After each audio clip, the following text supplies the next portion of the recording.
नमस्कार दोस्तों, हमारे YouTube चैनल पर आपका फिर से स्वागत है जिसका नाम है टीचिंग मेथड्स।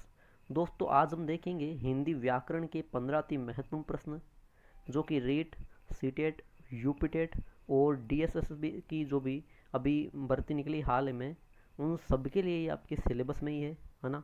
तो जो भी इन ऑल टेट एग्ज़ाम की तैयारी कर रहे हैं वो ये वीडियो देखना बिल्कुल मत भूलें। तो चलते हैं बिना देर किए पहले प्रश्न पे। पहला प्रश्न है मित्रों, ग्रह तत्सम शब्द है, इसका तद्भव क्या है। तत्सम तद्भव देशज विदेशज ये शब्द के प्रकार है, उत्पत्ति का है ना। तो यहाँ पे प्रश्न पूछा है जो ग्रह शब्द है मित्रों वो क्या है, तत्सम शब्द है, और इसका तत्सम का तद्भव क्या होगा, ग्रह नहीं। देखिए इस ग्रह का तो अर्थ होता है घर, ठीक है, जबकि ये जो ग्रह है इसका अर्थ होता है मित्रों नक्षत्र। क्या अर्थ होता है, नक्षत्र तारे, है ना। तो ये तो दोनों डिफरेंट हो गए, ये नहीं होगा। ग्राह नहीं होगा, गह भी नहीं होगा, बल्कि गेह होगा, है ना। तो यानी कि ग्रह तत्सम शब्द है और इसका तद्भव क्या होगा मित्रों, गेह शब्द होगा। तो इस प्रकार पहले प्रश्न में आपके विकल्प नंबर 2 बिल्कुल सही उत्तर होगा। आगे चलते हैं मित्रों प्रश्न संख्या 2 पर। प्रश्न संख्या 2 ये रहा, नारिंद्र का संधि विच्छेद होगा। अच्छा प्रश्न है मित्रों, नारिंद्र का संधि विच्छेद क्या होगा। देखिए संधि से प्रश्न आया है ना, जो मोस्ट टॉपिक है हिंदी व्याकरण का। देखिए मित्रों ये टाइप मिस्टेक में हो जाता है ना, यहाँ पे बीच में प्लस आएगा, आपको पता ही है विच्छेद में, है ना। देखिए नारी धन इंद्र, नारी प्लस इंद्र ये होगा, नार प्लस इंद्र। देखिए संधि जिन शब्दों की होती है उन दोनों शब्दों का पहली बात तो ये कि अर्थ होना चाहिए, ठीक है। देखिए नर इंद्र या नारी इंद्रा, तो देखिए नारी इंद्रा, इंद्रा नहीं होगा यहाँ पे, नारी इंद्रा नहीं होगा, ठीक है। इसके अलावा नार धन इंद्र तो ये भी नहीं होगा। अब दो विकल्प बचे, नर प्लस इंद्र या नारी प्लस इंद्र। अब जब नर प्लस इंद्र यानी कि नर, नर में क्या है मित्रों ए है, और ए है ना, और जो इंद्र है तो इंद्र में क्या है मित्रों ई है। ए और ई जुड़ते तो क्या बनता, ए बनता, यानी कि गुण संधि होगी, है ना। तो वहां पे शब्द बनता नरेंद्र, क्या बनता मित्रों, नरेंद्र बनता। यहाँ नरेंद्र नहीं है, यहाँ नारिंद्र है, इसका मतलब नारी धन इंद्र, यानी नारी यहाँ पर भी क्या आ रहा है, बड़ी ई आ रहा है, और इंद्र, इंद्र में भी बड़ी ई आ रहा है। तो बड़ी ई बराबर क्या हो रहा है, बड़ी ई हो रहा है, इसका मतलब ये स्वर दीर्घ संधि का उदाहरण है। तो इस प्रकार मित्रों प्रश्न संख्या 2 में विकल्प नंबर 1 बिल्कुल सही उत्तर होगा। आगे चलते हैं मित्रों प्रश्न संख्या 3 पर। प्रश्न संख्या 3 है मित्रों, अनंग शब्द में कौन सा समास है। अच्छा प्रश्न है, अनंग शब्द में कौन सा समास है, संधि के बाद समास। संधि एक तो संधि, ठीक है, दूसरा हुआ मित्रों समास, तीसरा हुआ उपसर्ग, और चौथा हुआ प्रत्यय, है ना। ये 4 टॉपिक है, इनको आप हिंदी में मोस्ट वरीयता देना है ना, इनको रट लो, ठीक है। देखिए इनसे प्रश्न हर एग्जाम में पूछे जाते हैं। समास का पूछा है, अनंग शब्द में कौन सा समास। द्विगु में पहला शब्द संख्यावाची, दूसरा संज्ञावाची होता है, ये संख्या यहाँ पे आ ही नहीं रही है ना। द्वंद्व में और योजक चिन्ह वो आता है, ये है ही नहीं, है ना। अब तत्पुरुष में भी नहीं है, बल्कि ये है मित्रों बहुब्रीही का उदाहरण, है ना। क्यों, क्योंकि बहुब्रीही में पहला जो पद है वो भी प्रधान नहीं रहता, दूसरा पद भी नहीं प्रधान रहता, यहाँ रहता है मित्रों तीसरा पद प्रधान, यानी विशेष अर्थ होता है। जैसे अनंग का क्या अर्थ होगा कि नहीं है जिसके अंग, ठीक है, नहीं है जिसके अंग, यानी पहला शब्द क्या हो गया नहीं, दूसरा अंग, तीसरा शब्द क्या बना अनंग। वो कौन है, वो एक विशेष अर्थ में आ जाता है कामदेव, है ना। अनंग किसको कहा जाता है, कामदेव को। तो इस प्रकार मित्रों प्रश्न संख्या 3 में विकल्प नंबर 3 बहुब्रीही समास बिल्कुल सही उत्तर होगा। आगे चलते हैं मित्रों नेक्स्ट प्रश्न संख्या 4 पर, कि निम्न में से यण संधि का उदाहरण कौन सा है। यण संधि का उदाहरण कौन सा है ना। देखिए जब ई या ई है इसके बाद ए समान स्वर आए, क्या है ए समान स्वर आए, तो क्या बनेगा, यानी पहले तो आएगा इसके आगे आधा शब्द कोई भी, है ना, यानी हलंत आएगा, हलंत आके फिर बनेगा ये, क्या बनेगा मित्रों ये। और अगर ऊ या फिर बड़ा ऊ के बाद कोई भी ए समान स्वर आए तो क्या बनेगा, हलंत, यानी आधा शब्द आएगा वे। यानी यण संधि की ये ट्रिक है कि ये और वे आएंगे लेकिन उनके आगे क्या आएगा, आधा शब्द आएगा ना। अब देख लो आधा किस में है, विद्यालय में है, भवन में है, व्यर्थ में, एक व्यर्थ में है ना मित्रों। अब देखिए एक के का क्या हो जाता है, एक धन एक, है ना, ये तो हो जाती है वृद्धि संधि, ठीक है। भवन का क्या होगा, भो धन अन, है ना, तो ओ का आव हो गया, ये अयादि संधि। विद्यालय का विद्या धन आली, ये हो जाएगी स्वर दीर्घ संधि। व्यर्थ में क्या हो जाएगा, वी धन अर्थ, वी धन अर्थ, ये ई आर का है आ गया, और फिर ए समान स्वर क्या है, वी धन ए है, तो ना ई के बाद ए समान स्वर आया तो क्या बन गया, ये बन गया, और उसके आगे आधा आ गया ना। तो इस प्रकार मित्रों प्रश्न संख्या 4 में विकल्प नंबर 2 बिल्कुल सही उत्तर होगा। आगे चलते हैं प्रश्न संख्या 5 पर। प्रश्न संख्या 5 है मित्रों, अनुपस्थित शब्द में उपसर्ग है। अनुपस्थित शब्द में उपसर्ग कौन सा? लीजिए, उपसर्ग का भी टॉपिक आ गया, उपसर्ग का प्रश्न आ गया। अनुपस्थित है ना, देखिए ए इसमें उपसर्ग है, अन है, अनु है या अनुप है। देखिए अनु उपसर्ग नहीं है। अनु का अर्थ होता है पीछे, तो पीछे अनु धन पस्थित, तो पस्थित का तो कोई शब्द ही नहीं है ना। अब तोड़िए इसको, अधन अनुपस्थित, तो ये भी नहीं होगा। विकल्प कौन सा बचा? अन। अन यानी क्या होता है? अन उपसर्ग का अर्थ होता है रहित, निषेध या बिना, तो अन धन उपस्थित यही होगा इसका। अनधन उपस्थित यानी कि जो उपस्थित नहीं हो। अन का अर्थ न या नहीं, निषेध अर्थ होता है ना, यानी जो उपस्थित नहीं हो वो अनुपस्थित कहलाता है। तो इस प्रकार यहाँ अनुपसर्ग होगा, यानी कि प्रश्न संख्या 5 में विकल्प नंबर 2 बिल्कुल सही उत्तर है। आगे चलते हैं प्रश्न संख्या 6 पर। कार्तिकेय शब्द में पढ़ते हैं, लीजिए प्रत्यय का प्रश्न आ गया। कार्तिकेय शब्द देखिए, इसी प्रकार गांगेय शब्द हुआ है ना, इसी प्रकार पाथेय शब्द हुआ है ना, इसी प्रकार राधेय शब्द हुआ, इसी प्रकार कार्तिकेय शब्द हुआ। अब देखिए इसमें का पढ़ते तो है नहीं, हटा दो।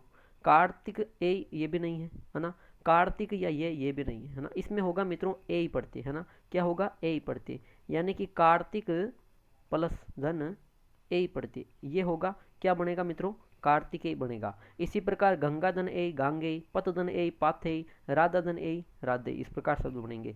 तो मित्रों प्रश्न संख्या 6 में विकल्प नंबर 1 बिल्कुल सही उत्तर होगा। आगे चलते हैं मित्रों प्रश्न संख्या 7 पर। प्रश्न संख्या 7 है मित्रों, वाक्यांश के लिए एक शब्द का चयन कीजिए। वाक्यांश के लिए एक शब्द का चयन, देखिए हिंदी व्याकरण के जो ऑलमोस्ट सभी टॉपिक है वहां से एक ही प्रश्न लिया गया है। वाक्यांश के लिए एक शब्द का चयन कीजिए। वाक्य क्या है? विवाहिता पत्नी से उत्पन्न संतान। जैसे हम सभी विवाहिता पत्नी से उत्पन्न संतान है ना, हमारे पिता की विवाहिता पत्नी से उत्पन्न संतान है, तो इसे क्या कहा जाता है एक शब्द में? दत्तक नहीं, दत्तक कहते हैं गोद लिए हुए पुत्र को। गोद लिया पुत्र या पुत्री जो भी है ना, संतान, गोद ली जो संतान है उसे दत्तक कहते हैं, ठीक है, ये नहीं आएगा। अनुज होगा, अनु यानी पीछे, यानी जय यानी जन्मने वाला, पीछे से जन्मने वाला, जो बाद में जन्मता है यानी अपना छोटा भाई, वो अनुज हो जाएगा, ये भी नहीं होगा। अग्रज, अग्र यानी आगे, जय यानी जन्म लेना, आगे जन्म लेना यानी कि पहले जो जन्म लेगा वो अग्रज कहलाएगा। तो मित्रों औरस कहते हैं जो विवाहिता पत्नी से उत्पन्न संतान होती है। इस प्रकार मित्रों प्रश्न संख्या 7 में विकल्प नंबर 4 बिल्कुल सही उत्तर है। आगे चलते हैं प्रश्न संख्या 8 पर। प्रश्न संख्या 8 है, अनस्वर शब्द का अर्थ है। कभी कभार शब्दों का अर्थ भी पूछ लिया जाता है ना, तो देखिए अनस्वर शब्द का क्या अर्थ है? मूल नहीं। अनस्वर का अर्थ क्या होता है? अ यानी नहीं और नस्वर यानी नाश होने वाला, समाप्त होने वाली, यानी जो नहीं समाप्त हो है ना, यानी जो कभी समाप्त नहीं हो, इसका अर्थ क्या होगा? नस्वर। नस्वर तो इसका उल्टा है, विलोम हो जाएगा नस्वर तो। अभ्यंतर, अभ्यंतर यानी आंतरिक, अंदर वाला, भीतरी है ना, जबकि इसका हो जाएगा अर्थ शाश्वत। शाश्वत यानी जो हमेशा रहने वाला, अनस्वर यानी जो कभी समाप्त न हो, एक ही चीज है। तो इस प्रकार मित्रों प्रश्न संख्या 8 में विकल्प नंबर 3 बिल्कुल सही उत्तर होगा। आगे चलते हैं मित्रों प्रश्न संख्या 9 पर। प्रश्न संख्या 9 है, क्रिया से अकर्मक क्रिया का उदाहरण नहीं है। अच्छा प्रश्न है। अकर्मक जो क्रिया है मित्रों, एक सकर्मक है और एक अकर्मक है ना, इसका उदाहरण नहीं है। यानी कर्म के आधार पर क्रिया मुख्य रूप से 2 प्रकार की होती है, अकर्मक और सकर्मक, ठीक है।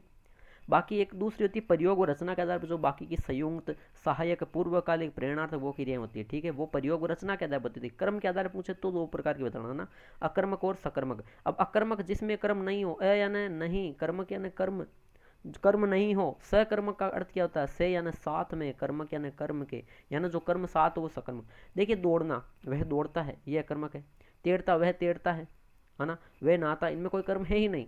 चलाता, अब देखिए चलाना, वो कुछ ना कुछ चलाएगा, जैसे वह साइकिल चलाता है ना, वह मोटरसाइकिल चलाता है, ये क्या है? ये सकर्मक है, न कि अकर्मक है। तो इस प्रकार मित्रों प्रश्न संख्या 9 में विकल्प नंबर 4 बिल्कुल सही उत्तर होगा। आगे चलते हैं प्रश्न संख्या 10 पर। प्रश्न संख्या 10 है, मैं सुबह 5 बजे उठता हूँ, वाक्य में कारक है। कारक का अच्छा प्रश्न है मित्रों, मैं सुबह 5 बजे उठता हूँ। अब देखिए इस प्रकार के प्रश्न बहुत जने गलत करेंगे है ना, क्योंकि वेरी हार्ड, मतलब बहुत टफ प्रकार का क्वेश्चन है। देखिए कर्म कारक की विभक्ति होती है को, यहाँ पर कोई विभक्ति है ही नहीं, कहाँ से ढूंढोगे आप? कर्म कारक नहीं है। अधिकरण की मैं पे पर, इसमें वो भी नहीं आया, तो इस हिसाब से तो ये भी नहीं होगा। संप्रदान कारक की बात करूँ, के लिए है ना, या दान के अर्थ में को होगा, तो ये भी नहीं आ रखा दोनों में। और अपादान से कोई भी नहीं आ रखा। सर इससे होगा क्या? तो देखिए मैं सुबह 5 बजे उठता हूँ। 5 बजे, ये 5 बजे क्या है मित्रों? ये समय है। 5 बजे क्या है? यानी विशेष समय हो गया ना भाई, एक विशेष समय ना 5 बजे, तो विशेष समय की बात करूं या विशेष स्थान की बात करूं, एक तो समय दूसरा स्थान, इन दोनों के अंदर मित्रों अधिकरण कारक आता है ना। अधिकरण कारक का चिन्ह, विभक्ति चिन्ह क्या होता है, में, पे या पर, ये तो होता ही है, लेकिन अगर ये नहीं आए तो देखिए क्या आएगा, एक तो समय बोधक और स्थान बोधक, अगर वाक्य आ रहा है तो वहां पे आप अधिकरण कारक करना, ठीक है। तो इस प्रकार मित्रों वेरी मोस्ट क्वेश्चन था ये। प्रश्न संख्या 10 में विकल्प नंबर 2 बिल्कुल सही उत्तर होगा। आगे चलते हैं प्रश्न संख्या 11 पर।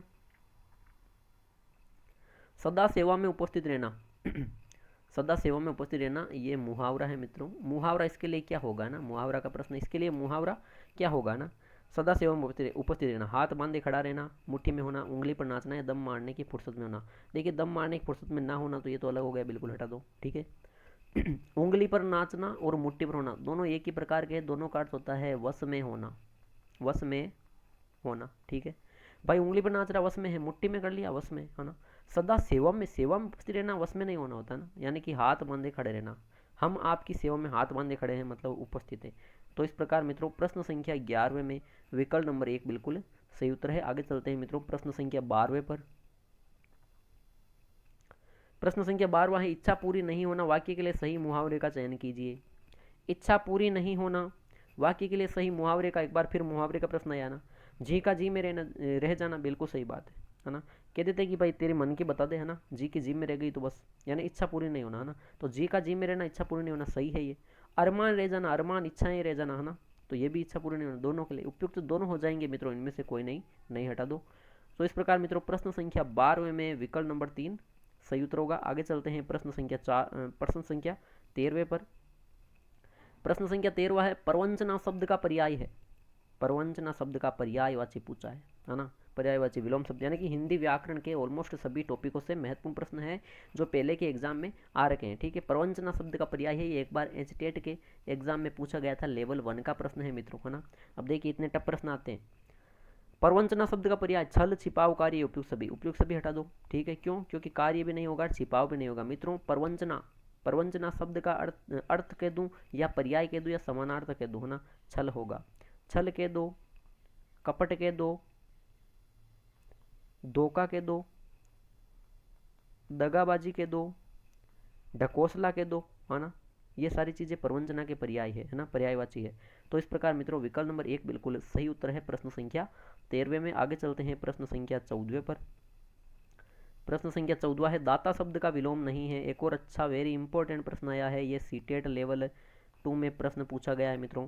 दाता शब्द का विलोम नहीं है पूछा है, विलोम, ठीक है। विलोम यानी विपरीत। कंजूस, सूम, कृपण या दानी, देखिए दाता यानी देने वाला और दानी मतलब देने वाला, एक ही बात है ना। ये इसका विलोम ने होकर ये इसका क्या है मित्रों, ये इसका पर्यायवाची है। क्या है, पर्यायवाची है ना। हमें पूछा है विलोम नहीं है, तो ये विलोम नहीं है, ये इसका उत्तर हो जाएगा। क्यों, क्योंकि कंजूस, भाई दाता का जस्ट उल्टा क्या कहते हैं, कंजूस, यानी उसे हम क्या कहते हैं, कर्पण, या उसे हम कहते हैं सूम, है ना। तो कंजूस, सूम, कर्पण ये दाता के विलोम है ना। तो इस प्रकार मित्रों प्रश्न संख्या 14 में विकल्प नंबर 4 बिल्कुल सही उत्तर होगा। आगे चलते हैं प्रश्न संख्या 15, आज का अंतिम प्रश्न।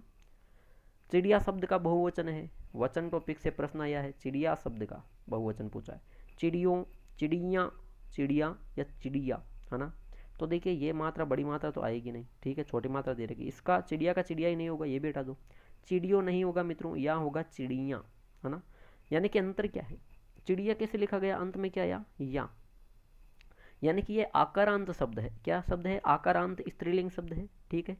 तो इसका क्या बनेगा मित्रों, जब बहुवचन बनाएंगे तो यहाँ बन जाएगा, यानी कि उनमें चंद्र बिंदु लग जाएगा। जैसे डिबिया का कह दूं तो डिबिया हो जाएगा, है ना। बिटिया का बिटिया हो जाएगा ना, इसी प्रकार गुड़िया का गुड़िया हो जाएगा। तो मित्रों प्रश्न संख्या 15 में विकल्प नंबर 2 बिल्कुल सही उत्तर होगा। तो मित्रों ये थे आज के हिंदी व्याकरण के 15 अति महत्वपूर्ण प्रश्न। कमेंट बॉक्स में जरूर कमेंट कीजिए कि 15 में से आपके कितने प्रश्न सही हो रहे हैं। आशा करता हूँ वीडियो अच्छा लगा तो बिल्कुल लाइक कीजिए, वीडियो को ज़्यादा से ज़्यादा शेयर कीजिए और हमारे यूट्यूब चैनल को सब्सक्राइब कीजिए। ठीक है दोस्तों, धन्यवाद।